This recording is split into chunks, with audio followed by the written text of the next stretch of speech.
단오별 기출문제 풀이과정 계속합니다. 238페이지 7번이죠?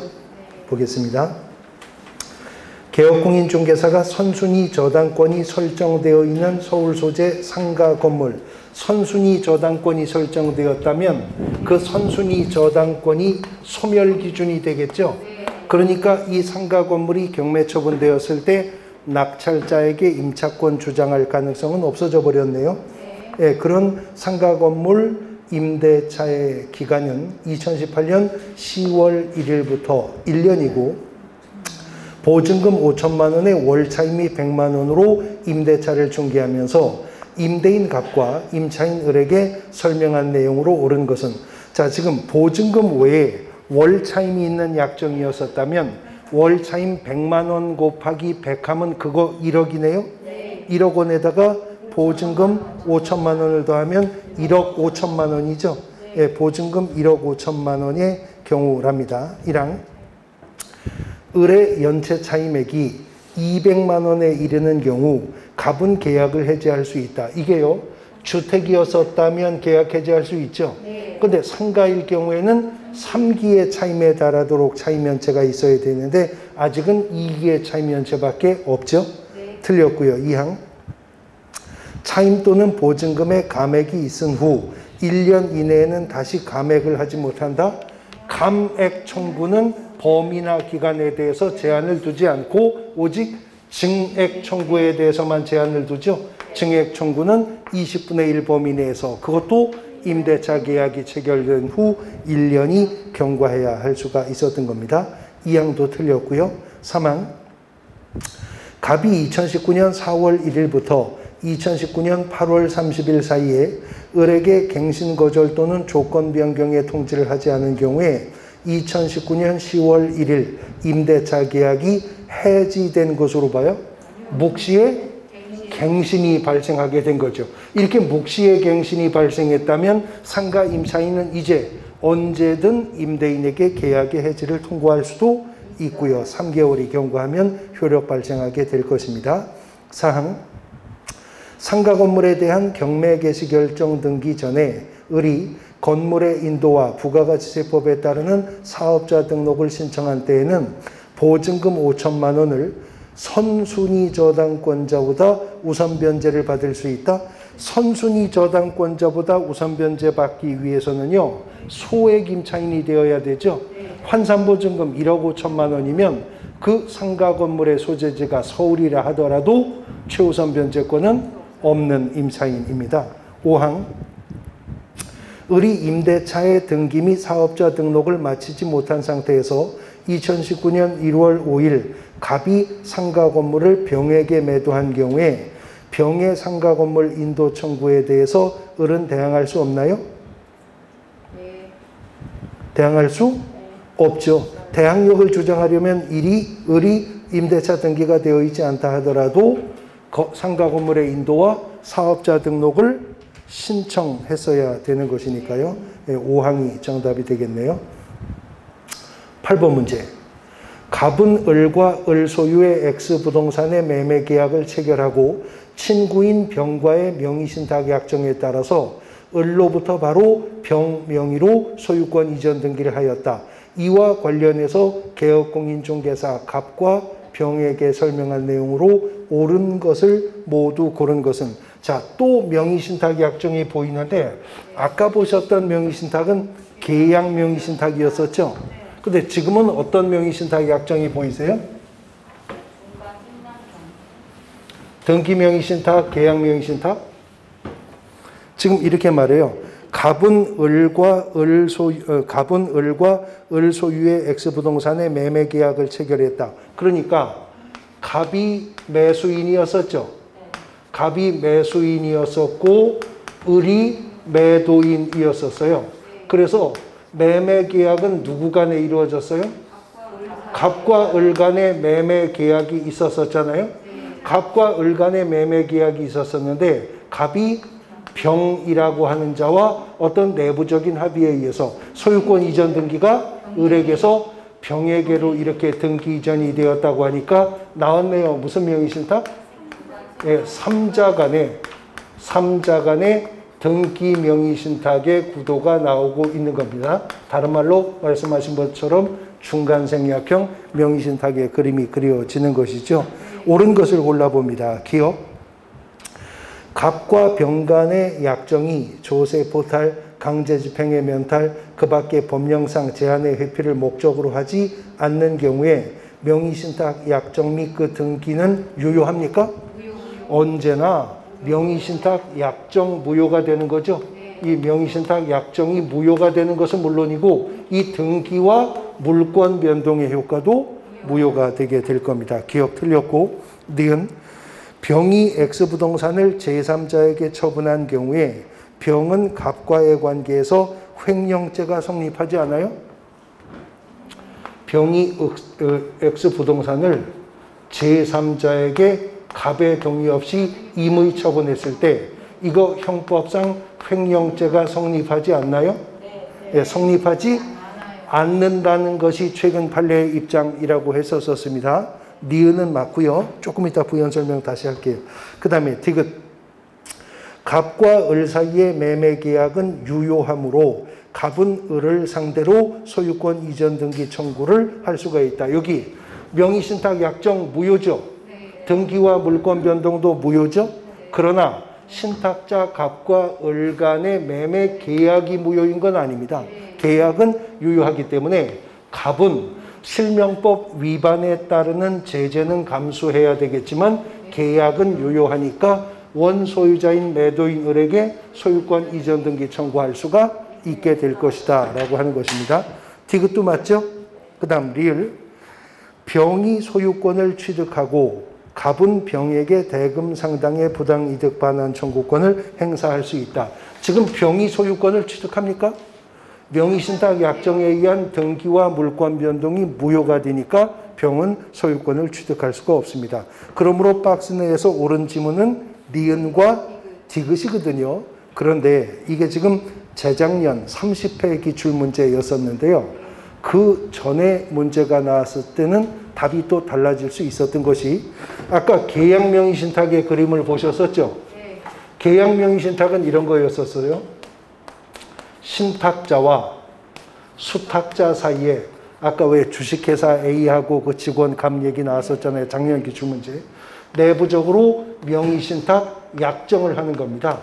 그래서 명의신탁 약정에 의해서 신탁자가 수탁자에게 거래의 자금을 제공해서 신탁자가 준 돈 가지고 거래로 나간 수탁자가 이제 어떤 매도인과 부동산 매매 계약을 체결하고 이 매매 계약에 근거해서 매수인인 수탁자에게로 소유권 이전 등기가 격려가 되었다면 명의신탁 약정은 등기 명의신탁이든 계약 명의신탁이든 언제나 명의신탁 약정은 무효가 되지만 이 경우에는 계약이 유효할 뿐만 아니라 이 등기와 물권 변동이 유효할 수가 있다고 했어요. 언제? 매매 계약이 체결될 당시 매도인이 선의였었다면 명의신탁 약정은 무효가 되어도 등기와 물권 변동은 유효하다는 거죠. 그런데 여기서 수탁자가 자금 제공한 신탁자 동의 없이 제3자에게 임의 처분하는 문제가 발생을 했다면 이 제3자가 선의든 악의든 불문하고 제3자는 권리 취득하는 것이었었죠. 자, 그런데 명의신탁의 유형은요. 이런 계약 명의신탁도 있고요. 3자 간의 등기 명의신탁도 있지만 또 어떤 명의신탁이 있어요? 양자 간의 등기 명의신탁도 있거든요. 양자 간의 등기 명의신탁이라고 하는 것도 있는데 이 양자 간의 등기 명의신탁이라고 하는 것은요. 어떤 신탁자하고 어떤 수탁자 사이에 내부적으로 명의신탁 약정을 하는 겁니다. 앞서 말씀드렸듯이 명의신탁 약정이란 부동산상의 물권은 신탁자가 그냥 그대로 가지고 있고 단지 등기부상의 명의만 수탁자가 갖기로 하는 내부적인 합의, 약정이 명의신탁 약정이죠. 그러면 명의신탁 약정에 의해서 신탁자에게서 수탁자에게로 소유권 이전 등기가 이루어져야죠. 그러면 등기 신청할 때 이들이 관할 등기관에게 등기 원인은 명의신탁입니다라고 말할까요? 걸리면 형사처벌의 대상이 되니까 가장매매의 형식을 취할 거 아니겠어요? 그러니까 외형상으로는 신탁자가 매, 도인, 수탁자가 매, 수인의 형식을 취해서 마치 매매 계약이라는 법률 행위로 인한 부동산의 물권의 변동이 있는 것처럼 꾸몄는데 훗날 보니까 그게 명의신탁약정에 의해서 단지 등기사항 증명서상의 명의만 이전된 것이 확인되면 명의신탁약정 무효가 되고 등기와 물권 변동도 무효가 된다는 거죠. 그런데요, 예전에 대법원 판례는요, 계약 명의신탁 관계에서 수탁자가 제3자에게 자금 제공한 신탁자 동의 없이 임의 처분한다 하더라도 이거는 횡령죄가 될 수가 없다는 것이 일관된 대법원 입장이었었어요. 그런데 예전의 대법원은 계약 명의신탁에서는 수탁자가 제3자에게 임의 처분해도 횡령죄가 될 수가 없지만 예전 판례는 여기서 이 양자 간의 등기 명의신탁 관계에서 수탁자가 제3자에게 임의 처분하는 일이 있다면 이거 형법상 횡령죄 구성 요건에 속한다. 또 3자 간의 등기 명의신탁에서도 수탁자가 신탁자 동의 없이 임의 처분하면 형법상 횡령죄에 속한다고 판시했거든요. 그런데 대법원이 몇 해 전에 기존 판례를 뒤집어서 3자 간의 등기 명의신탁에서도 수탁자가 신탁자 동의 없이 임의 처분했어도 이것도 횡령죄로 볼 수가 없다라고 새로운 판례를 내놓은 겁니다. 왜 이걸 횡령죄로 볼 수가 없다고 한 거냐면 이 횡령이라고 하는 범죄는요, 형법 313조에 횡령죄가 어떻게 구성 요건이 나오냐면 타인의 재물을 보관하는 자가 그 재물의 반환을 거부하거나 횡령한 때에는 이렇게 나와요. 자, 그러면 형법상 횡령죄의 주체가 되려면 그 자는 누구여야 합니까? 지금 제가 답을 먼저 말하고 여쭤본 거예요.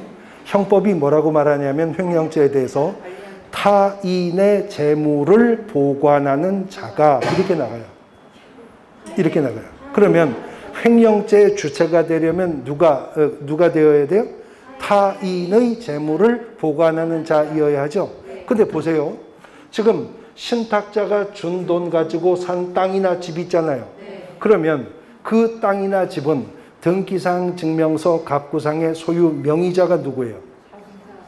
수탁자죠. 근데 그 부동산 누구 거예요? 아, 자기가 누구예요? 지금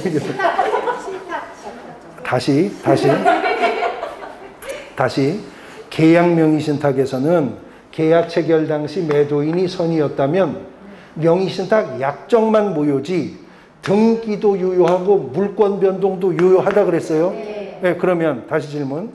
신탁자가 준 돈 가지고 계약해서 산 땅 있죠. 등기상 증명서 갑구상의 소유자 이 수탁자로 되어 있죠. 근데 그 땅 누구 거냐고. 수탁자 거예요. 그거는. 등기가 유효하니까 유효하니까 수탁자 거예요. 단 신탁자가 준 돈 가지고 산 땅이거나 집이니까 신탁자에 대해서 부당이득의 문제는 있지만 등기상 증명서상의 명의도 수탁자이지만 부동산상의 실권리자도 수탁자예요. 그러니까 수탁자가 신탁자 동의 없이 팔았어도요, 지가 지집한 거지, 지가 지 땅 판 거지 타인의 재물을 보관하는 자가 아니라는 거죠. 그래서 이건 옛날부터 횡령죄가 될 수가 없다고 봤었거든요. 근데 이거는 횡령죄가 된다고 봤었어요, 대법원이. 그런데 대법원이 기존 판례를 폐기하고 다른 논리를 제공한 게 지금요, 3자 간의 등기 명의신탁 관계에서 수탁자가 신탁자 동의 없이 임의 처분한 땅이나 집 있죠. 그거 등기상 증명서 갑구상의 소유 명의자 병이었죠. 근데 그거 병 물건이에요? 누구 거예요? 그렇죠. 갚기 아니고 을 거예요. 왜냐하면 명의신탁 약정만 무효가 아니라 등기와 물권 변동도 무효잖아요. 그러면 이전 등기가 되었다 하더라도 그건 말소의 원인이 되겠죠. 그럼 소유권은 원소유자에게 가는 것이잖아요.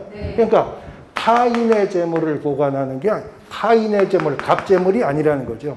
그래서 이걸 횡령죄로 처벌할 수 없다라고 대법원이 입장을 바꾼 겁니다. 그리고 또 하나 이제 부가적인 논거는 뭐냐면 여기서 말이에요. 기존의 판례는 병의 임의 처분을 횡령죄로 처벌을 했거든요. 그러면 병이 형사처벌이 두려워서 임의 처분을 못하게 되죠. 그러면 누가 보호돼요? 갑이 보호되잖아요. 아니 이놈이 뭘 잘했다고 이걸 보호해 주냐는 거예요. 명의신탁을 지금 금지하는 실명법이 있는데 그러니까 이걸 형사처벌을 해버리면 실명법을 전면 위반한 신탁자를 보호하는 효과도 생겨버리니까 횡령죄 인정해 줄 수가 없다라고 한 거죠. 근데 유의하셔야 될 것은요. 3자 간의 등기 명의신탁에서 수탁자의 임의 처분도 횡령죄가 될 수 없다고 판시한 거지 이것도 횡령죄가 될 수 없다고 볼 수는 없는 거예요. 왜냐하면 지금 여기서는 수탁자가 신탁자 임의 동의 없이 임의 처분했잖아요. 임의 처분을 했으면 등기상 증명서 각구상의 소유자는 수탁자였죠. 근데 그건 누구 땅이었어요? 그거는 신탁자 땅이었었던 거잖아요. 그러니까 양자 간의 등기 명의 신탁 관계 속에서 수탁자의 임의 처분은 지금도 횡령죄 될 수 있는 겁니다. 그건 타인의 재물을 보관하는 자의 지위에 있으니까 요거는 횡령죄가 될 수는 있지만 종전에 일관된 계약 명의 신탁에서 수탁자의 임의 처분 행위뿐만 아니라 새로운 판례는 3자 간의 등기 명의 신탁에서도 수탁자 임의 처분은 횡령죄로 볼 수가 없다라고 판례가 변경되고 나서 나온 문제가 이 문제예요. 그러면 올해도 나올 가능성이 아주 높은 게 있네요. 2주 전에 소개를 했는데 종전에는 타인의 토지에 토지 소유자의 승낙 없이 분묘를 설치했다 하더라도 묘지 설치자가 평온공연하게 얼마? 20년간 점유하여 수호봉제사하면 분묘기지권은 시효 취득된다고 했었죠. 근데 종전 대법원 판례는 분묘기지권은 지상권에 유사한 권리이고 지상권은 전세권과는 달리 지료지급을 성립요소로 하는 것이 아니기 때문에 분묘기지권이 시효 취득이 되었다면 지료를 지급할 필요가 없다. 무상지료로 본다는 게 아주 오래된 판례였었죠. 그리고 최근에 무상지료에 관한 지문이 여러 번 출제가 되었거든요. 그런데 지난달 말에 새로운 대법원 판결이 또 대법원 전원 합의체로 나왔다 그랬죠.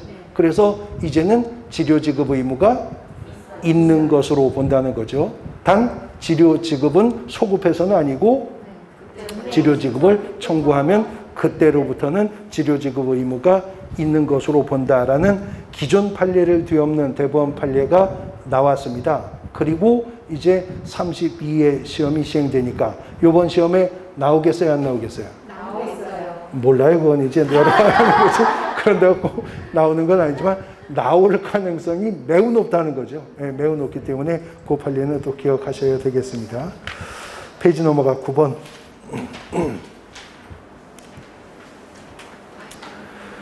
갑소유의 X주택에 대하여 임차인 을이 주택의 인도를 받고 2019년 6월 3일 10시에 확정일자를 받으면서 주민등록도 마쳤습니다. 그런데 갑의 채권자 병이 같은 날 16시 오후 4시네요. 다른 채권자 정은 다음 날 16시에 X주택에 대해서 근저당 설정 등기를 마쳤답니다. 임차인 을에게 개업공인중개사가 설명한 내용으로 옳은 것은 그랬습니다. 지금 주택임대차와 관련한 임차인의 우선변제권 관련된 문제인데요. 지금 임차인 을이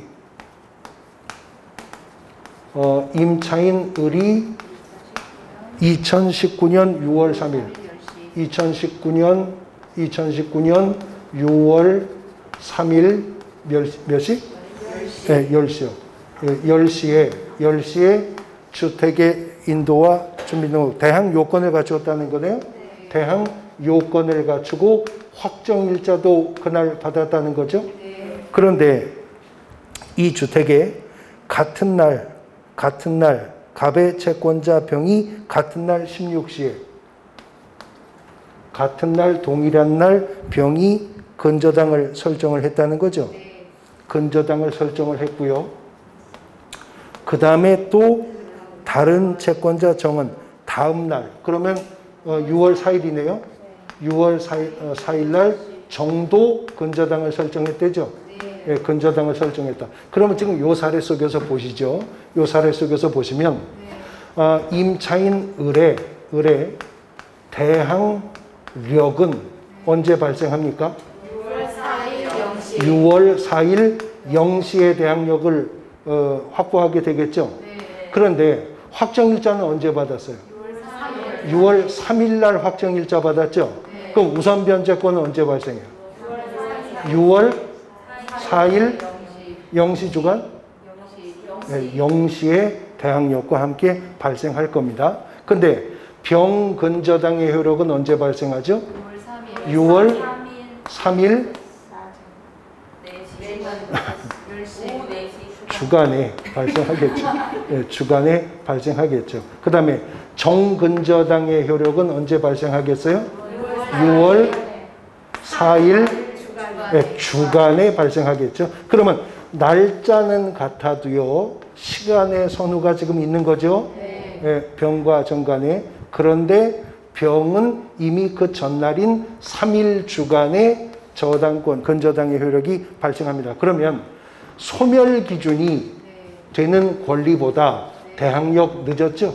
그러니까 이 임차인은 낙찰자에게 임차권 주장할 수가 없게 될 것이고요. 확정일자에 대한 우선 변제권도요, 정에 대한 우선 변제는 시간상 있죠. 그러나 병에 대해서는 우선 변제가 없으니까 만일 소액 임차인이라면 주택가액의 2분의 1까지는 을보다 먼저 배당을 받겠지만 그 외에는 을이 병이 전액 배당을 받고도 배당금액 남아야 보증금 배당받을 수 있죠. 배당에서 못 받은 돈은 낙찰자에게 달라고 할 수 없게 될 거고요. 이제 문제 봅니다. 옳은 거 1항. 정의 근저당권을 실행하여 X주택이 경매로 매각된 경우에 을은 매수인에 대해서 임차권으로 대항할 수가 있다 그랬는데, 자 보세요. 정의 경매 신청할 수도 있어요. 아까 그렸던 그림하고 똑같은 거예요. 그러면 정의 경매 신청을 했다 하더라도 병이 소멸 기준이 되는 것이고, 소멸 기준 권리보다 늦게 확보한 대항력으로는 낙찰자에게 임차권 주장할 수 없는 거죠. 그 다음 2항. 병 또는 정 누구든 근저당권을 실행하여 X주택이 경매로 매각된 경우에 매각으로 인하여 을의 임차권은 소멸한다. 2항이 맞죠? 비록 정의 경매 신청했어도 병 소멸 기준 뒤에 있는 을은 낙찰자에게 임차권 주장하지 못하는 겁니다. 2항이 정답입니다. 3항. 을은 X주택의 경매 시 경매법원에 배당 요구를 하면 병과 정보다 우선하여 보증금 전액을 배당받을 수 있다. 자, 보증금 전액 배당을 말하면 최우선 변제 말하는 게 아니잖아요. 그냥 우선 변제 말하는 거죠. 그러면 병이 정보다 먼저 받아요? 아니, 을이 정보다 먼저 받냐고요. 네, 정보다는 먼저 받잖아요. 근데 병보다도 먼저 받아요? 아니에요. 병보다는 먼저 못 받는 겁니다. 병씨가 앞서 있습니다. 4항. X주택이 경매로 매각된 후에 을이 우선 변제권 행사로 보증금을 반환받기 위해서는 X주택을 먼저 법원에 인도해야 됩니까? X주택을 법원에 인도해야 돼요? 매수인에게 인도하면 되겠는 거겠죠? 낙찰자. 그 다음에 5항. X주택에 대해서 을이 집행권한을 얻어 강제경매 신청하였더라도 우선 변제권을 인정받기 위해서는 배당 요구 종기까지 별도로 배당 요구를 해야 된다? 경매 신청을 했다면 등기사항 증명서로 확인되겠죠? 배당 요구 없어도 배당에 참여할 수가 있습니다. 이 임차인 말고요. 배당 요구 종기 전에 배당 요구 안 해도 배당받을 수 있는 임차인이 또 있다 그랬어요. 누구죠? 임차권 등기권자요. 임차권 등기가 첫 경매 개시 결정 등기 전에 있었다면 배당 요구하지 않아도 배당에 참여할 수 있습니다. 그러면 소액 임차인들의 최우선 변제권도 배당 요구해야 줘요? 그렇다고 그랬죠. 최우선 변제권도 배당 요구해야 되지만 임차권 등기가 되었다거나 이렇게 경매 신청을 하게 되었다면 배당 요구 없어도 배당에 참여하게 되겠죠. 2항 정답입니다. 10번 문제. 개업공인중개사가 중개의뢰인에게 상가 건물 임대차 계약에 관해서 설명한 내용으로 틀린 것을 물었습니다. 1항. 임차인은 임차권 등기 명령의 신청과 관련해서 든 비용을 임대인에게 청구할 수 없나요? 청구할 수 있다고 그랬죠. 심지어 임대인의 동의 없이 임차인 단독으로 임차권 등기 신청했다 하더라도 임차권 등기 비용은 물론이고 임차권 등기에 소요된 관련 비용도 청구할 수 있었던 것입니다. 1항이 틀린 질문 정답이네요. 페이지 넘어가 11번. 개업공인중개사가 중개의뢰인에게 주택임대차보호법을 설명한 내용으로 틀린 것은 1항. 임차인이 임차주택에 대해서 보증금 반환 청구 소송의 확정 판결에 따라 경매를 신청하는 경우, 그러면 무슨 경매예요 이게? 이것은 강제 경매죠. 집행권원에 기하니까 반대 의무의 이행이나 이행의 제공을 집행 개시 요건으로 하지 아니한다. 다시 말해서 거주하고 있는 상태에서 경매 절차 진행할 수 있습니다. 그 말이죠. 2항. 임차권 등기 명령의 집행에 따르는 임차권 등기가 끝난 주택을 그 이후에 임차한 임차인은 보증금 중 보세요. 일정액을 다른 담보물권자보다 우선하여 변제받을 권리가 없다. 이렇게 말하면 이거는 최우선 변제권 말하는 거죠. 일정액에 대한 우선 변제권, 그러면 최자 없어도 최우선 변제권을 말하는 거예요. 그래서 맞는 지문이 되는 거예요. 그 다음 3항. 임대차 계약을 체결하려는 자는 임차인의 동의를 받아 확정일자 부여기관에 해당 주택의 확정일자 부여일 정보의 제공을 요청할 수 있다. 그게 임차인의 동의를 받을 일인가요? 임대인의 동의를 받아야죠. 3항이 틀렸네요. 4항. 임차인이 상속인 없이 사망한 경우에 그 주택에서 가정공동생활을 하던 사실상의 혼인관계에 있는 자가 임차인의 권리와 의무를 승계한다. 사실혼 관계에서도 임차권 승계받죠?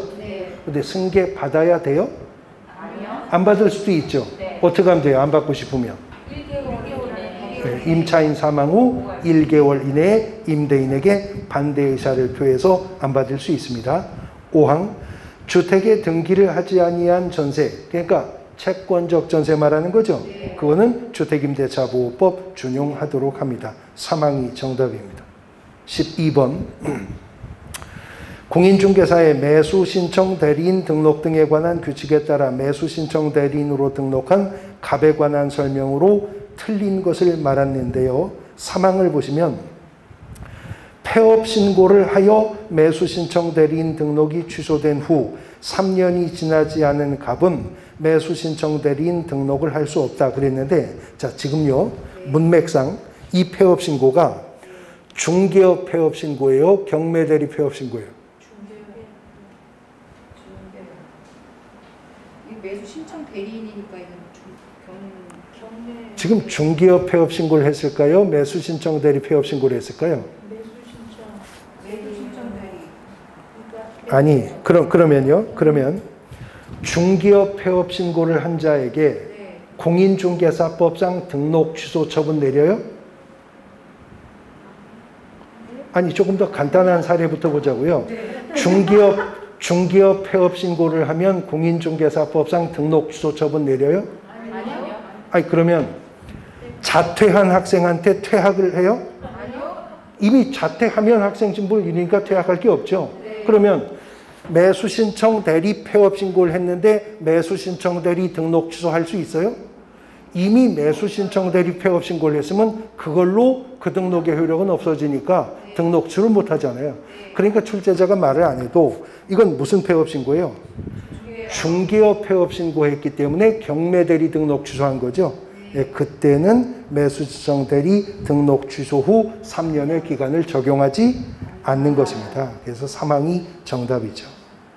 13번.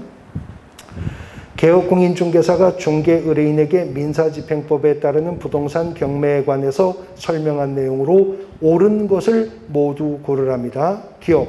차순위 매수 신고는 그 신고액이 최고가 매수 신고액에서 그 보증액을 뺀 금액을 넘는 때 할 수 있죠. 넘지 않으면 이득여도 못한다 그랬어요. 기억 틀렸고요. 니은.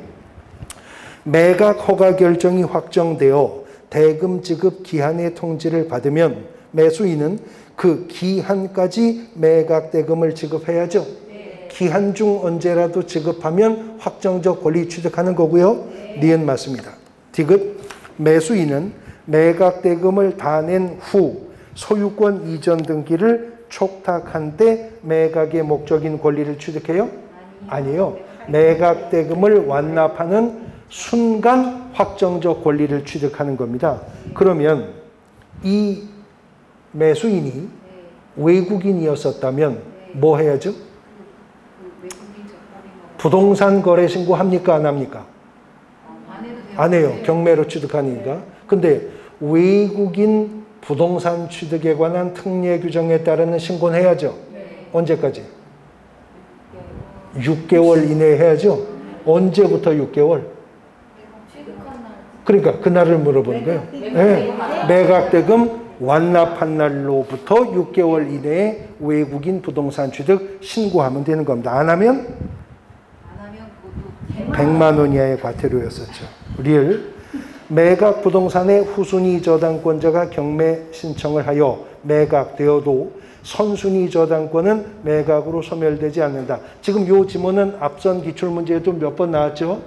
1번 저당권과 2번 저당권이 있는데 2번 저당권이 경매 신청을 했어도 1번 저당권이 소멸 기준이 되는 거죠. 소멸 기준 권리는 언제나 소멸한다는 거죠. 그러니까 경매 절차에서 인수되는 저당권이라는 거 있겠어요? 없겠어요? 인수되는 근저당이라는 거 있어요? 없어요? 인수되는 담보가등기라는 거 있어요? 없어요? 없다는 거죠. 그런데 보전가등기는 소멸기준 권리보다 앞서 있으면 인수가 되고 소멸기준 권리보다 뒤에 있으면 말소가 되겠죠. 가처분 등기는 소멸기준 권리보다 앞서 있으면 인수되고 소멸기준 권리보다 뒤에 있으면 말소가 되겠죠. 그러니까 가등기가 있으면 선순위 가등기가 보전가등기냐 담보가등기냐에 따라서 매수 신고하는 입장에서 매우 안전한 부동산일 수도 있고 매우 위험한 부동산일 수도 있다 그랬잖아요. 그러면 선순위에 가등기 설정되어 있는 경매 물건이라면 그게 보전가등기인지 담보가등기인지 권리 분석이 아주 중요하죠. 그러면 선순위의 가등기가 담보가등기인지 보전가등기인지를 등기사항 증명서만으로 알 수 있어요? 알 수? 전에 여쭤봤었는데 이거 알 수 있어요? 없어요? 있다 그랬죠. 알 수 있다 그랬죠. 어떻게 알 수 있다 그랬어요? 그냥 읽어보면 알 수 있다 그랬어요. 써 있으니까. 읽어보면 알 수 있다고. 소유권 이전 청구권 보전가등기인지 담보가등기인지 등기 원인도 다르잖아요. 매매 예약인지 대물번제 예약인지 등기사항 증명서를 통해서 확인할 수 있는 거잖아요. 니은 하나만 맞습니다. 2항이 정답입니다. 14번. 갑과 을은 2019년 1월 25일 서울특별시 소재 갑소유의 X상가 건물에 대해서 보증금 5억 원에 월차임 600만 원으로 하는 임대차 계약을 체결한 후 을은 X건물을 인도받고 사업자 등록을 신청했답니다. 이 사안에서 개업공인중개사가 상가건물 임대차보호법의 적용과 관련하여 설명한 내용으로 틀린 것을 모두 고르라고 하는데 상가건물이 어디에 있다고요? 그럼 서울특별시에 있는 상가 건물이라면 상인법의 전면 적용을 받으려면 환산보증금이 9억 원 이하여야 하죠. 근데 지금 보증금이 5억에 월차임이 600이면 600 곱하기 100 하면 그 6억이네. 6억에다가 보증금 5억을 더하면 11억. 환산보증금 일정액 초과하고 있는 임차인 물어보고 있는 거죠. 보겠습니다. 기억. 갑과 을이 계약 기간을 정하지 않은 경우에 그 기간은 1년으로 본다. 그 환산보증금이 9억 이하일 때 하는 얘기잖아요. 최단기간 보장 인정 안 돼요. 그 다음에 니은 갑으로부터 X 건물을 양수한 병은 갑의 지위를 승계한 것으로 본다. 자, 이 지위가 승계가 된다는 것은요, 임차인에게 뭐가 있다는 말이에요? 아니, 웬 전세권? 지금 임차인에게 뭐가 있다고 출제자가 말하는 거예요? 자, 대항력이라고 하는 것은요, 이걸 가지고 있는 임차인은 임대차 계약 기간 중 임차 주택이나 상가 건물의 소유자가 바뀌어도 새로운 소유자에게 동일한 임차권을 주장할 수 있는 힘, 이게 대항력이라고 그랬죠. 그러면 똑같은 얘기인데 입장만 바꿔서 얘기하는 거예요. 그러면 그런 힘은 어떤 주택이나 상가 건물의 소유권을 취득하는 자가 매수하여 취득하든 낙찰받아 취득하든 간에 소유권을 취득할 때 이런 대항력을 가지고 있는 임차인이 거주하거나 영업하고 있는 주택이나 상가 건물이라면 소유권을 취득하는 순간 임대인의 지위도 확정 승계받게 되는 부담이 생긴다 그 말이잖아요. 그러면 다시 니은 보면 갑으로부터 X 건물을 양수한 병은 갑의 지위를 승계한 것으로 본다. 그 말은 갑에게 무엇이 있다 그 말이에요? 대항력이 있다 그 말이죠. 지금 환산보증금 11억 원인데 대항력이 있어요? 있다 그랬잖아요. 환산보증금 일정액을 초과하면 확정일자 받아서 우선변제권 같은 건 주장할 수 없지만 환산보증금 일정액을 초과해도 상가건물 인도받고 사업자 등록을 신청하면 대항력은 인정해 준다 그랬잖아요. 지금 임차인 대항력이 있다 그 말하는 거예요. 대항력 인정합니다. 니은 맞아요. 그 다음에 디귿 을의 차임 연체액이 2기의 차임에 달하는 경우에 갑은 임대차 계약을 해지할 수 있다. 상가건물 임대차 보호법은 3기의 차임에 달하는 차임 연체가 있어야 하는 것입니다. 2기가 아니고 리을 을은 사업자 등록 신청 후 X건물에 대해서 저당권을 취득한 정보다 경매 절차에서 우선하여 보증금 변제받을 권리가 있다. 이런 우선 변제권도 환산보증금 일정액 이하여야 주장할 수 있는 것이죠. 예, 기역, 디귿, 리을이 틀렸습니다. 그래서 사항이 정답이 되겠습니다. 15번 갑과 친구 을은 을을 명의수탁자로 하는 명의신탁 약정을 했고 이에 따라 을은 2017년 10월 17일 병 소유의 X 토지를 매수하여 을 명의로 등기를 하였답니다. 이 사안에서 개업공인중개사가 부동산 실명법 적용과 관련하여 설명한 내용으로 옳은 것은 그랬습니다.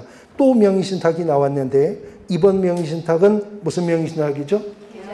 예, 계약 명의신탁입니다. 지금은 뭐라고 말했냐면 갑과 을 사이에 친구 관계에 있다고 하죠. 그런데 갑이 신탁자였었고요. 갑의 친구인 을이 수탁자였었는데 지금요. 신탁자와 수탁자 사이에 명의신탁 약정에 의해서 갑이 친구인 을한테 자금을 제공한 거네요. 그래서 을이 거래로 나아가 을이 매수인으로서 매도인인 병씨와 매매 계약을 체결하여 수탁자인 을에게로 소유권 이전 등기가 되었다. 그 말을 하는 것이죠. 자, 그러면 박스 안에서 옳은 걸 골라보죠. 기억. 갑과 을의 위 약정이 무효이다. 갑을의 약정이 뭐였어요? 명의신탁 약정. 명의신탁 약정은 항상 무효가 된다 그랬죠. 기억은 맞고 니은 갑과 을의 위 약정을 병이 알지 못한 경우라면 그 약정은 유효하다. 즉 이 말이에요. 병이 선이었었다면 명의신탁 약정은 유효하다. 아니죠. 병이 선이었었다면 매매 계약이 유효할 뿐만 아니라 등기와 물권 변동이 유효한 거지 명의신탁 약정까지 유효한 건 아니잖아요. 니은 틀렸고 디귿 갑과 을 간의 위 약정을 병이 알지 못한 경우에 갑은 X 토지의 소유권을 취득해요? 을이 취득하죠. 명의신탁 약정의 등기와 물권 변동이 유효하니까 을이 소유권을 취득하는 거죠. 디귿도 틀렸고요. 리을 갑과 을의 위 약정을 병이 안 경우에 을로부터 X 토지를 매수하여 등기한 정은 그러면 정 씨는 제3자가 되는 거죠. 소유권 취득하지 못합니까? 정은요 제3자이기 때문에 선의든 악의든 불문하고 권리 취득하게 되는 거죠. 기억 하나만 옳습니다. 1항이 정답이 되겠습니다. 쉬었다 가겠습니다.